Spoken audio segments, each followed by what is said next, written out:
Uma genética do amor. Meu nome é Sérgio Seixas, do Grupo Terra de Rudá. Uma genética do amor, o que será isso?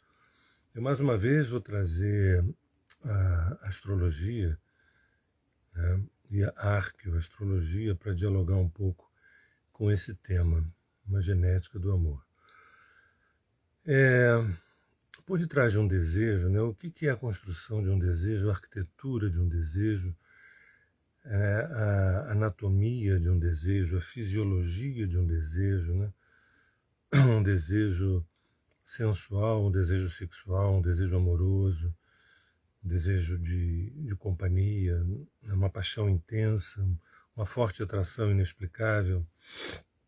Não é raro pessoas falarem assim, puxa, fulano não é o meu padrão físico, né? Mas, não sei, tem alguma coisa irresistível. Às vezes é a cabeça da pessoa, né? A inteligência da pessoa, às vezes a maneira como a pessoa leva a vida, o jeito que ela leva a vida, né? E sem falar, obviamente, do corpo, da forma, né? Uma atração visual e tudo. Então existem mil fatores que apontam para uma espécie de genética do desejo, mas por detrás disso, a gente também pode pensar que é uma questão cultural, né? Já foi tempo das gordinhas, tempo das magrinhas, tempo de uma calça dessa maneira, uma saia daquela, um penteado desse jeito, né? Várias cirurgias plásticas, botox, né? Homens vaidosos, homens também que se maquiam e tudo mais. Enfim, mas isso tudo ok, isso tudo são questões que aparentemente são de fora para dentro, aparentemente, porque no fundo tem também um inconsciente atuando aí. Mas eu queria convidar a astrologia para abordar esse assunto, que é o seguinte. Por exemplo, quando a pessoa nasce, ela tem uma carta natal, né? A partir dos dados de nascimento, dia, mês, ano, local e horário de nascimento, e ali tem várias informações que na arqueoastrologia a gente chama de pulsões psíquicas. Né? Sol, Lua, Mercúrio, Vênus, Marte, Júpiter, Saturno, Urano, Netuno e Plutão são pulsões psíquicas, ou seja, são núcleos, são conteúdos dentro da psique humana que demandam integração, demandam realização. Né? Assim como os 12 signos, os 12 arquétipos também nos remetem como se fossem os 12 trabalhos de Hércules, ou seja, a saga humana da gente ir no processo de individuação, de se tornar um indivíduo, de se tornar um ser não dividido. Né? E as 12 casas da carta natal falam dos temas, né, os assuntos cotidianos, como sustentar uma família, educar um filho, fazer viagens, estudar um mestrado, doutorado, enfim. A astrologia, aliás, uma folha, simplesmente uma folha, um pedaço de papel com a representação de uma parte do céu no momento em que a pessoa nasceu, é quase como se fosse uma gigantesca biblioteca, onde a gente pode ficar ali anos e anos e anos discursando. Mas, discursando me refiro a um processo arqueológico, né? Através daquela folha de papel entrando em camadas mais profundas daquela pessoa, né? De onde ela veio karmicamente, para onde ela deveria estar indo, quem é essa pessoa, ou seja, e evidentemente que ficam divulgando crendices, divulgando uma astrologia um pouco mais superficial ou banal, ou então perfumarias astrológicas, quando na verdade nós temos, eu poderia dizer, um enorme conhecimento, eu até ousaria dizer, nós temos o conhecimento que pode ajudar a gente a se libertar de autodefinições, né, bastante limitantes, bastante apequenadas. Bem, e quando a gente fala de uma genética do amor, né, e a gente olha para a carta natal, a gente percebe, por exemplo, existe uma pulsão na psique humana chamada Vênus, que a gente encontra na carta natal, dependendo do signo que ela esteja, da casa que ela se encontra, dos aspectos, quadratura, sextil, trígono que formam com a Vênus, a gente tem muitas informações sobre esse feminino. Tanto esse feminino na mulher, quanto esse feminino no homem. né? E também essa questão da sensualidade. E Vênus é interessante porque ela tanto vai para um lado sensorial material, a questão da grana, do dinheiro, como do conforto, né? Como também ela vai para uma questão sensorial, sensual, afetiva, que é o que me interessa aqui nessa fala. Então, as informações que a gente encontra numa carta natal a partir da Vênus, né, que é uma pulsão psíquica, vai falar, por exemplo, as características dessa mulher que atrai esse homem, né? Por que esse homem se sente tão atraído por aquela mulher? Porque a Vênus desse homem se encontra em determinado lugar. Né? E por que a mulher tem uma manifestação afetiva e uma manifestação do feminino segundo essas características de natureza e não de outras? Onde é que se encontra Vênus dessa pessoa? Aí alguém pode perguntar assim, mas poxa, então fulano que deu sorte de nascer num determinado céu e deu o azar de nascer em outro céu, isso não existe. Não existe nem sorte nem azar em relação ao céu de nascimento. A gente nasce no céu sob medida. Né? Ou seja, todos os plantios que a gente fez em outras encarnações geram a colheita desse nascimento, que é no céu exato, para revelar esse jogo de luz e sombra que nos habita, né, ao longo dessa e de tantas outras encarnações. Então, o mapa astral é uma representação das semeaduras que a gente fez em todos os níveis, material, afetivo, né, amoroso, espiritual, enfim, e que agora a gente vai colher e através do nosso arbítrio nós vamos fazer novas semeaduras e depois nós vamos colher até um dia que esse dia vai acontecer, não se sabe quando realmente, a gente consegue fazer uma integração dessas pulsões, que elas se integram, é como se essas, digamos, essas 10 garrafas de água, né, pudessem ser despejadas nesse oceano, nesse único oceano da unidade. Então você imagina 10 garrafas boiando com água, uma garrafa chamada Sol, Lua, Mercúrio, Vênus, Marte, Júpiter, Saturno, Urano, Netuno e Plutão, né? E temos o ascendente, meio do céu, temos Lilith, Quiron, Roda da Fortuna, temos alguns asteroides e tudo mais. E todas essas garrafinhas, ou essas garrafonas, sendo abertas e jogadas no oceano, e a gente já perde a noção dessa singularidade. Né? Então esse é para esse lugar que a gente vai, digamos, mais tarde ou mais tarde, na melhor das hipóteses, mais cedo ou mais tarde, né? Que é quando isso tudo é integrado. Então, a gente nasce com uma propensão a determinados desejos, determinadas inclinações. O Marte, por exemplo, na carta natal, na mulher, é mais ou menos assim o perfil do homem, o perfil, por exemplo, do masculino, que ela se sentiria atraída. Qual é o signo que o Marte se encontra, né, na casa daquela, no mapa daquela mulher?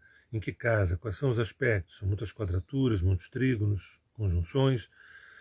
Então a gente tem uma biblioteca ali. Esse Marte no mapa da mulher vai falar as características, a natureza, o perfil mais profundo sobre esse masculino que ela vai se sentir atraída. Só que por desconhecer todo esse conhecimento, é apenas desejo, apenas gosto desse tipo de homem, não gosto daquele outro. Mal sabe ela que por detrás tem uma partitura psíquica, tem um tecido psíquico que inclina, né? Não determina nada, mas inclina determinadas atrações. No homem, por exemplo, o Marte, ele vai falar também de como é que as características da sua assertividade no mundo, dele se colocar com mais firmeza, com mais força, com mais contundência, podendo ser autoritário, prepotente, arrogante, agressivo, dependendo das informações que esse Marte vai falar na carta natal. Né? Então, no mapa do homem é como ele também gosta de se apresentar. Às vezes um Marte em Aquário ele vai sentir um prazer enorme de se exibir com a sua criatividade.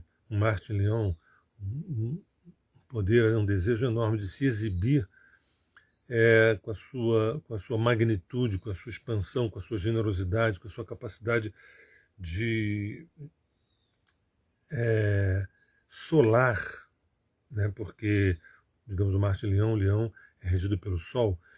Então são trilhões de informações importantes que a gente não precisa saber disso no sentido técnico, mas por que é legal um leigo saber disso? Fala assim, puxa, então quer dizer que o desejo de comprar, digamos, uma calça dessa cor, dessa maneira, ou comprar um carro daquela maneira, ou uma casa, isso tudo obedece a um tecido psíquico, que isso é mapeado na cartografia do mapa natal. É isso aí, exatamente isso aí. Bom seria se todos nós, sendo ou não astrólogos profissionais, resolvêssemos estudar um pouco, porque é um processo de autoconhecimento vertiginoso. Mas não para por aí não. A gente tem, por exemplo, na astrologia uma coisa muito interessante, que é a casa 5, que é a casa do amor, da paixão, do desejo, da sexualidade, né? Além também da casa dos filhos, na educação, da pedagogia, dos jogos, da adolescência, da juventude, da alegria, das celebrações, das festas. Mas vamos focar no aspecto do amor. A casa ligada ao amor, à paixão, ao desejo, à sexualidade. Agora reparem que não é a mesma casa do casamento. A casa de casamento é a casa 7, né? E isso não significa que são coisas necessariamente diferentes. Elas são diferentes, mas elas podem ser idênticas, uma vez que a pessoa consegue construir uma relação de intimidade, uma relação de matrimônio, de núpcias, de intimidade, com profundo amor, paixão, tesão, e sabendo fazer essa renovação ao longo dos anos, sabendo atualizar os aplicativos, né, ao longo dos anos, porque as pessoas são muito, por ignorarem esses processos alquímicos, elas gostam muito de usar desgastou, desgastou, desgastou, e desgastou, o que a gente faz? Ou atura ou descarta, quando na verdade um homem, uma mulher que compreende esses processos alquímicos de transmutação, de transformação, não, eles vão à luta, no sentido de eu quero me transformar, eu quero que essa relação se transforme, e o outro está receptivo a isso também, maravilhoso. Então a casa 7 é a casa ligada às parcerias, às associações, às relações de intimidade, né, ao casamento, contratos, sócios. É uma casa bem diferente da casa 5. Então, quais são os planetas que se encontram na casa 5? Quais são as informações que eu tenho na carta natal que vão falar do meu potencial amoroso? Não raro, pessoas com Saturno na casa 5 mal aspectado expressam, muitas pessoas acabam expressando dificuldade de amar, de se entregar, né? Ao passo que outros, com Sol na 5, Júpiter na 5, Vênus na 5, parece que tem uma outra disponibilidade, uma outra generosidade no sentido do afeto, do amor. Né? Isso não tem nada a ver com características do céu no momento em que eu nasci, e sim esse céu traduzindo, né, as minhas escolhas pregressas, as minhas escolhas kármicas que foram formando essa natureza chamada eu, vamos dizer assim. Tudo isso tem uma plasticidade, tudo isso tem uma capacidade de transformação enorme, e só uma realidade pode mudar isso. É a consciência, com C maiúsculo, a consciência. Tá? E não é ter consciência, é ser consciente. Então, assim como planetas também na casa 7, podem indicar que relações eu atraio, né, para uma experiência de intimidade. Às vezes, ali é a casa do marido, a casa da esposa, a casa do sócio, da sócia. Né, que em tese, se é a 7ª casa, é porque já passou pela 5ª. Que é uma casa ligada também à juventude, à adolescência, descoberta do sexo, do amor, da paixão, do desejo. Né? E quem sabe ser amadurecido na casa 6, onde tem a pulsão de virgem, e se deságua na casa 7. A experiência, simbolicamente, do arquétipo libriano, que é da relação de projeto a 2. Né? Que é muito malfadado isso, porque dá a impressão de que a palavra casamento ainda é uma palavra muito complicada, muito confusa. A casa 5 é a casa das delícias, é uma casa de leão, porque a gente namora, deu errado, a gente se separa, e papapá. E parece, inclusive a casa dos filhos também. Quando a gente chega na casa 7, na experiência, tem informações ali, o que eu faço? A coisa não está bem, mas a gente construiu uma casa, construímos uma família, construímos... Porque também passamos pela casa 4, que tem a ver com a família. relação com a família, né? Então, e também com temas como confiança, entrega, construção de vínculos, né? Tudo isso, o que eu estou falando? Tudo isso são informações, eu até diria, às vezes, didáticas, informações pedagógicas sobre como eu me porto ou como eu deveria me portar do ponto de vista afetivo, do ponto de vista amoroso. Tem gente que fala assim, poxa, a gente não nasce com manual, né? Se nascesse com manual, seria tão fácil. Eu digo, a gente nasce com manual. Claro que a gente nasce. No mínimo, eu posso falar que a gente tem 2 manuais aí. O primeiro é Psique, que é dentro dela é o nosso livro, o nosso livro sagrado, o livro individualizado. A nossa psique vai falar de um aspecto coletivo, um aspecto amplo, geral, um aspecto que diz respeito a todos, inclusive a nossa cultura particular, né, de cada país, de cada nação, de cada singularidade, mas de mim mesmo, ou seja, do indivíduo. Então a psique, a pessoa que tem a inteligência, que é capaz, né, de ser sensível, inteligente, para estar sempre próximo desse tear chamado psique, ou por outra chamado alma, a vida é bem mais, muito mais rica, muito mais interessante, né, muito mais generosa com a gente, porque a gente está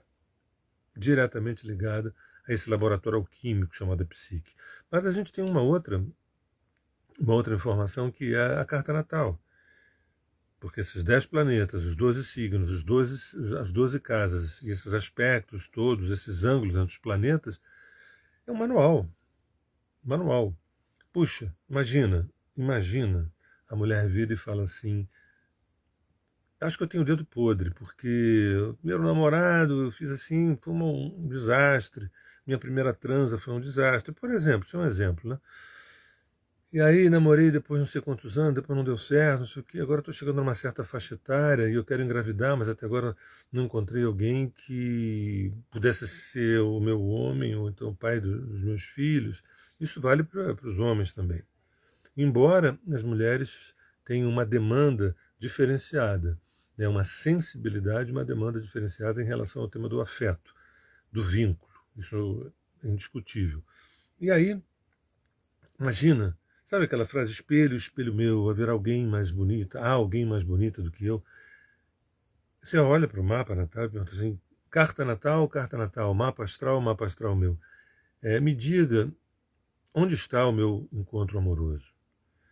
Isso valendo para a mulher e valendo para o homem, né? E aí não estou falando de datas. O teu encontro amoroso se encontra daqui a 1 ano e meio em tal lugar, bobagem. Isso é besteira que só gera ansiedade. Mas ali vai dar todas as informações necessárias. Como é que você se sente realizada com um perfil de homem, um perfil de mulher. Isso é muito interessante porque encurta o caminho, na medida em que eu trabalho com isso há mais de 40 anos. Você imagina, eu estou vendo relações de sinastria, relações de casais, que olha assim, como é que essas pessoas estão há 10 anos, 15 anos, 20 anos juntas, com essa química psíquica muito débil, muito frágil, muito fraca. Que isso? Por que estão juntos? Quer dizer, na verdade não conseguiram, de fato, efetivarem um matrimônio, um encontro. Estão juntos porque tem um nível de gosto, mas também tem um nível de busca de companhia, a dificuldade de ficar só, de se separar, tem uma série de componentes neuróticos. Agora, você imagina se você tem um manual, e você tem esse manual, que o manual mais complexo de se ler é a própria psique, mas é o mais generoso, o mais farto, o mais tudo de bom. Um segundo é a carta natal, o mapa astrológico. Aí você pergunta ao mapa, qual é o perfil da minha mulher? Porque eu já me relacionei com uma mulher extrovertida e vi que não é, aí parti para uma mulher introvertida e eu vi que não é, eu parti para uma mulher que gosta de estudar muito, mas não é bem isso, eu prefiro uma que viaje, uma que gosta de esportes, que faz... Mas, claro que uma pessoa consciente dos seus desejos, e esses desejos estando alinhados com a sua psique, com a sua alma, não precisa mapa astral nenhum. Por quê? A pessoa já vai na boa. E já vai na boa não é o seguinte, nossa, me casei aos 15 anos de idade e fui feliz pro resto da vida. Não, não é isso, nada disso. Nem existe casamento perfeito, homem perfeito, mulher perfeita, nada disso, isso é bobagem. Mas, por exemplo, uma pessoa que nunca teve relação nenhuma com a carta natal, mas é sensível, tem uma intimidade com a sua interioridade, com a sua subjetividade, faz com que os seus desejos não venham de fontes alienantes ou importando esses desejos de terceiros, e sim esses desejos vêm de uma demanda da alma. Cada vez ela precisa menos de oráculos, cada vez ela precisa menos de ciências sagradas, né? Porque ela própria já é uma pessoa que está em estado de presença. Mas vamos combinar que eu estou falando de uma exceção, né?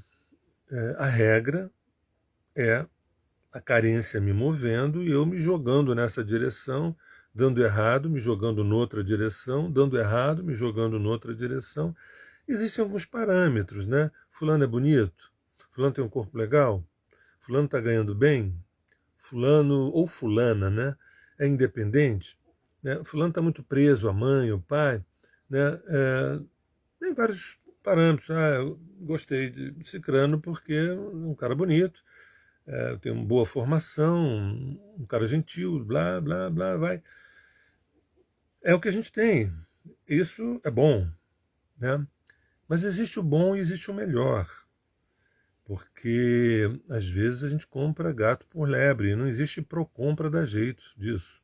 Vou reclamar aqui a compra que eu fiz, a escolha que eu fiz. Não, você ficou refém de impulsos e desejos periféricos.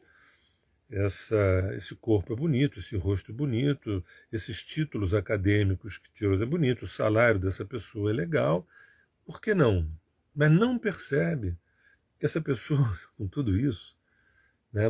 Estou pegando um exemplo, né? Não é que todo mundo seja assim, mas pegando um exemplo, e não percebe que essa pessoa, ela é desassossegada, tem um certo destrambelhamento e ela não se encontrou.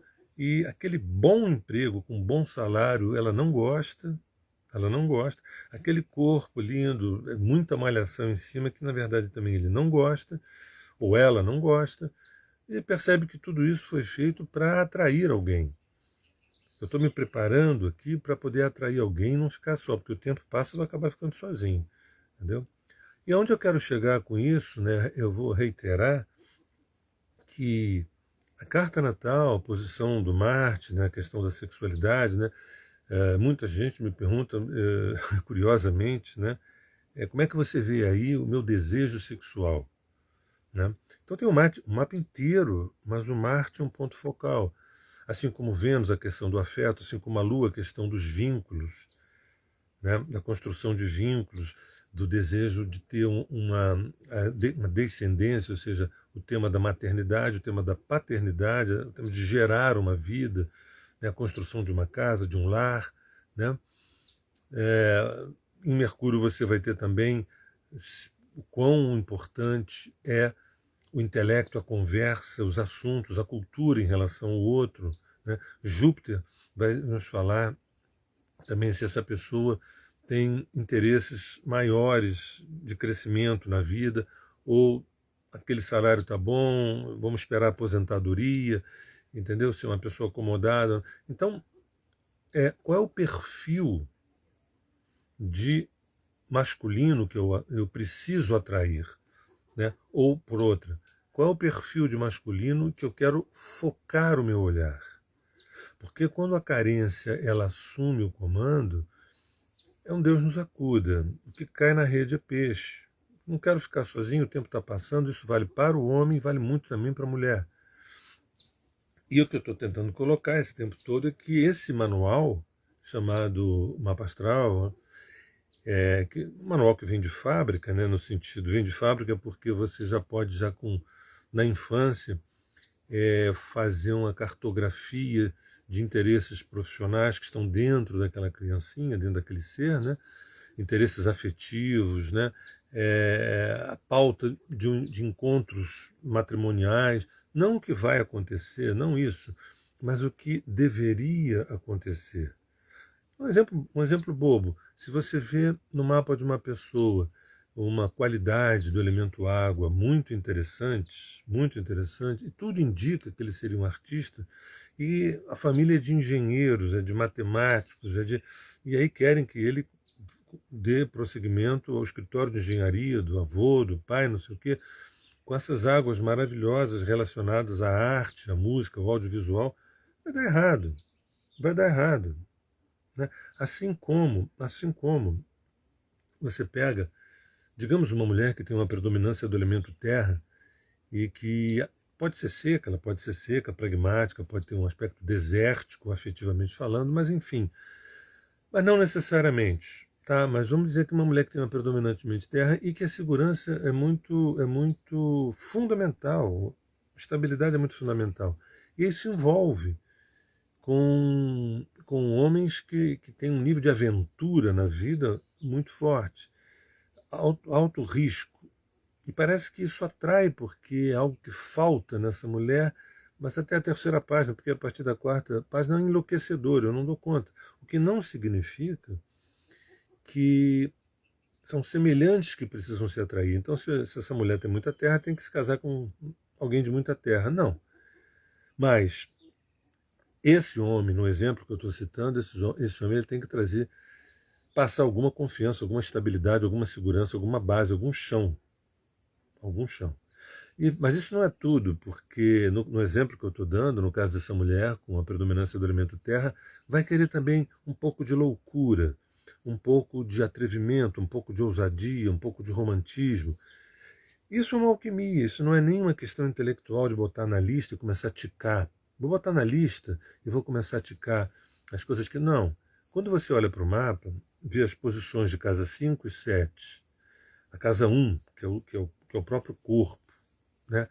A casa 4, são os vínculos emocionais, a casa 8, que são os instintos mais profundos, né? Onde ali você teria até uma energia um pouco mais aprofundada da Lilith, do Plutão. Né? E quando a gente vê Marte, Vênus, Lua, o próprio Sol, que vai falar da necessidade de você se sentir orgulhosa por estar com ele, ou orgulhoso por estar com ela, porque orgulhoso no sentido de que, nossa, como eu admiro essa pessoa. A posição do Sol vai falar da necessidade dessa admiração. Não pode ser qualquer um, né? E essa admiração, ela passa por uma questão, para algumas pessoas, uma questão intelectual, outra por um lado empreendedor, outra por uma questão de carinho, de afeto, né? É uma sofisticação enorme. O que eu quero colocar é que o Homo sapiens, né, ele é um empreendimento sofisticadíssimo. E a palavra desejo, né, é uma palavra de 3 sílabas que abarca uma infinidade de sinapses. Uma delas é até o que está na moda cultural. É o gordinho, é o magrinho, é o saradão, é o homem mais maduro, é o homem mais jovem, a mulher mais jovem, né? Tem isso. Né? Mas isso é de uma pobreza maravilhosa, isso é de uma pobreza fantástica. Eu não gasto meu tempo com isso. E quando eu falo da carta natal, eu não estou falando da busca estética de uma relação, das demandas psíquicas. Quando eu falo de química, né, muita gente associa tão somente a questão sexual. Mas na minha boca, em muitos momentos, a palavra química tem a ver com a questão psíquica. Sabe quando você é atraído por uma pessoa e que aquela pessoa não tem um padrão físico? Não é tão bonito, nem o corpo, mas é irresistível. Né? E a pessoa não entende muito bem. Aí vai fazer a sinastria, que é a comparação dos mapas, e você diz assim, agora estou entendendo por quê. Essa coisa do encontro, no fundo, é um mistério, é um grande mistério. A gente se sente hiper atraído e com muito medo. Hiper atraído porque é irresistível esse chamamento para esse encontro, desse complemento. Por outro lado, a gente tem muito medo do que isso tudo vai nos revelar. Não num primeiro momento, mas num segundo momento, e onde é que eu me meti? Porque, na verdade, uma relação é uma sala de espelhos. Você pensa que você está com a pessoa que se ama, daqui a pouco você está se vendo em uma porção de coisas. Não só do julgamento que ela possa fazer a teu respeito, ou que ele possa fazer a teu respeito, mas também coisas que você vê da tua sombra. Você vê da tua sombra projetada e fala assim, gente, isso aí não é dele, nem dela, isso é meu. Né? A gente gasta tanto tempo com joguinhos sem graça, com jogos de sedução sem graça, e eu estou trazendo aqui hoje um sofisticadíssimo e prazeroso tecido e um tear, né? Para a gente compreender como é que essa malha, como é que esse manto do amor ele é construído. Né? A gente já teve um tempo lá na história antiga, que os casamentos eram feitos compulsoriamente. Não tinha esse tema de amor. Né? Na Idade Média para cá começa o amor romântico, que também é uma coisa assim muito, muito ingênua, né? Muito ingênua. E hoje a gente tem, né, na mão as informações necessárias para a gente ter uma história de amor consciente. Uma história de amor que sabe se ressignificar, que sabe se reciclar, que sabe se transformar, como eu brinco dizendo, que sabe atualizar os aplicativos ao longo dos tempos, fazer os devidos downloads. Porque, veja bem, numa relação, essa mulher que você está se relacionando, ela pode ser a tua namorada eterna, a tua esposa eterna, a tua amante eterna, a tua amiga, a tua filha, a tua mãe. Porque nós somos isso tudo. Nós somos um homem, uma criança, um menino, um filho, um amigo, um pai. Mesmo que não tenhamos um filho, dependendo da nossa atitude e também da nossa idade, então é de uma complexidade. Por isso que o ego, o nosso ego imaturo, ele fica perdido, ele fica perdido. E aí tenta se afirmar através de alguns autoritarismos, de algumas violências, de alguns gestos mais, para dizer eu sou homem, ou a mulher sendo muito sensual, muito, muito provocativa, para dizer olha como eu sou feminina. Isso são expedientes assim que não se sustentam, eles não se sustentam. Mais cedo ou mais tarde a coisa vai dar ruim. Né? Agora o que eu estou colocando, eu estou trazendo algumas informações sobre essa alquimia, a alquimia do encontro. Né? Na carta natal, perceber quais são as informações que o Marte me dá a respeito do homem ou do masculino que eu preciso manifestar ou atrair. As informações que eu tenho na minha carta natal, no meu mapa astral sobre a Vênus, sobre as informações de que feminino, que mulher e também que feminino eu quero manifestar, eu desejo e necessito atrair. Né? A casa 5, as informações sobre a minha sexualidade, sobre a questão do amor, da entrega, tudo. Então, temos um manual desde sempre. Esse manual existe, eu posso dizer que existe há milênios, mas eu também posso dizer que ao longo desses milênios, esse manual ele foi sendo aperfeiçoado. Porque houve um tempo que a astrologia se ocupava de um reino, invadir outro reino, e plantações, agricultura, colheitas, e com o passar do tempo, e principalmente com a psicologia para cá, com a psicanálise para cá, né, com a psiquiatria para cá, ou seja, século XIX, século XX, a astrologia foi tomando uma outra proporção, e tem um sujeito muito importante que é o Carl Gustav Jung, né, que inspirou muita gente, como Danny Rudyard, Stephen Arroyo, Liz Green, Robert Hand, que foram pessoas que conseguiram trazer essa astrologia humanista, que na verdade, da onde eu vim, dessa astrologia humanista, que fala da necessidade da gente usar a carta natal para refinar o nosso arbítrio, para refinar a nossa capacidade de escolha. Digamos que a gente tem enormemente 3% de arbítrio. Né? Vamos exagerar um pouquinho. 3%, 4%, 5% de arbítrio. E os outros 95% é a nossa natureza, as nossas inclinações e essas pulsões que moram dentro da gente. na medida em que a gente vai se familiarizando com essas pulsões, né, com essas demandas, pulsões, demandas, conteúdos demandantes, né, demandantes de integração. Integração é aquele exemplo que eu dei das garrafinhas. Você pega uma garrafa, isso é muito bonito, esse exemplo que eu costumo dar. Você pega uma garrafa fechada de água mineral e coloca no meio do oceano. Ela vai ficar boiando. E ali naquela garrafa você tem a singularidade daquela água. É como se ela dissesse: eu não sou o oceano. E o bojo da garrafa é como se fosse, digamos, o ego, né? Essa parte externa que faz a intermediação entre o interno e o externo, entre o subjetivo entre o subjetivo e o objetivo do mundo. Aí você abre a garrafa e você despeja a água. Em segundos você já não vê mais essa água. Ela foi integrada, ela foi absorvida, ela tem uma experiência de unidade com o oceano, na verdade, da onde ela saiu.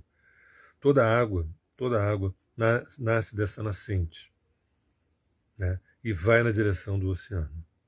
Essa nascente é uma singularidade. Esse oceano é a experiência de unidade, a experiência de pertencimento. A gente tem relações com pessoas para viver exatamente isso. No primeiro momento, viver essa experiência da singularidade, da individualidade. Não do individualismo, mas da individualidade.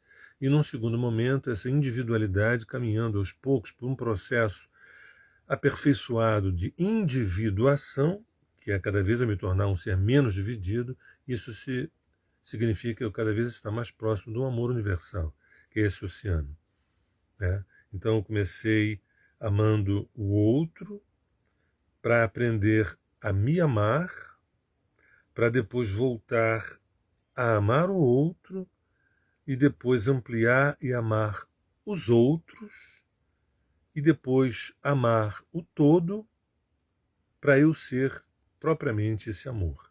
Reparem que isso vai cair na prova, anotem que isso vai cair na prova, porque esse é o pulo do gato. Eu procuro, vou repetir mais uma vez, eu procuro amar o outro. Esse amor ao outro me devolve a mim e eu aprendo a me amar melhor. A partir daí eu volto para o outro melhorado, procurando amá-lo melhor a partir de mim. Um salto seguinte é eu tentar amar os outros. Um passo seguinte é eu amar o todo, que é esse amor universal. E o passo derradeiro é eu ser o próprio amor. Já não há ninguém que ame fulano, ame Beltrano, não há mais sujeito nem objeto. O que existe é a experiência do amor latente. São esses seres que viveram isso que a gente fica tão encantado quando a gente se depara, mas tem muita idealização também, muita fantasia. Mas existem hoje vivos vários Budas, vários Cristos, vivíssimos no planeta. Só que isso não interessa. Isso não interessa. Tanto Buda quanto Cristo quanto Maomé, por exemplo, interessam do ponto de vista institucional. Qual é a grana que eu posso fazer com esses caras? Salvo exceções. Tem muita gente, que é exceção, que com muita honestidade, muita sinceridade, muita verdade busca esse caminho tentando encontrar realmente o amor, a compaixão, né? Mas, na verdade, essas instituições que procuram trazer ou seduzir ou envolver as pessoas não estão preocupadas com isso, com esse amor, que é o nosso Dharma, né? E sim com interesses outros, interesses econômicos, financeiros, políticos. Essa é a nossa história. Essa é a nossa história. Por isso eu nunca me dirijo à religião e sim à espiritualidade. Bem, o que eu tentei falar hoje foi que uma genética do amor é aquilo que mora dentro de mim e que demanda um encontro para que eu possa evoluir, crescer e me sentir mais integrado com o todo.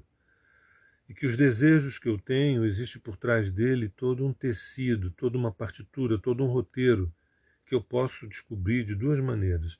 Mergulhando na minha subjetividade, na minha interioridade, com consciência, né, na minha alma, na minha psique. E segundo é pedindo auxílio, por exemplo, a astrologia que tem na carta natal através dessas 10 pulsões psíquicas que são os planetas, desses 12 arquétipos da jornada humana que são os 12 signos, das 12 casas que são os 12 temas do mundo, né, como grana, família, né, viagens, estudos e tudo mais. Ali a gente tem todas as informações necessárias para a gente ver se a gente está investindo, por exemplo, numa pessoa, numa relação que realmente, nossa, eu perdi um tempo legal. Tem gente que não perde tempo legal, a coisa lá na frente quebra, mas eu aprendi muita coisa, eu cresci, foi muito, muito legal. E tem gente que não, que acaba repetindo mais uma vez o mesmo padrão, porque a ficha não caiu, porque não aprendeu, e deixa que a carência monitore, deixa que em aspectos neuróticos monitore o desejo, quando na verdade o desejo, né, ele é a expressão de algo, dessa química psíquica. E a carta natal, ela esclarece essa química a partir desses metais preciosos, né? Sol, Lua, Mercúrio, Vênus, Marte, Júpiter, Saturno, Urano, Netuno e Plutão. Meu nome é Sérgio Seixas, faço parte do Grupo Terra de Rudá. Espero que vocês tenham compreendido a minha mensagem de que não vale a pena perder tempo em se sentir perdido, desorientado, sem prumo, sem rumo. Insisto mais uma vez, nós temos todo o conhecimento necessário para a gente o encontro do nosso GPS, da nossa bússola. Nós temos milênios de idade. Isso para reduzir, para simplificar, você que está me ouvindo, talvez tenha centenas de anos, talvez tenha milhares de anos. É meio ridículo. Está perdido. Você que está me ouvindo, talvez tenha centenas de anos, talvez milhares de anos, certamente bilhões, milhões e bilhões, enquanto energia, não enquanto portador de um CPF, vamos dizer. Mas tudo bem, você que tem milhares de anos não teria nem o direito de estar perdido. Com tanta cartografia, com tanto mapa, com tanto lampião, com tanto cajado, com tanta orientação, com tantos mestres, com tantos guias ascensionados, parece que a gente está de sacanagem. Gente, um beijo no coração. Vamos em frente. Até.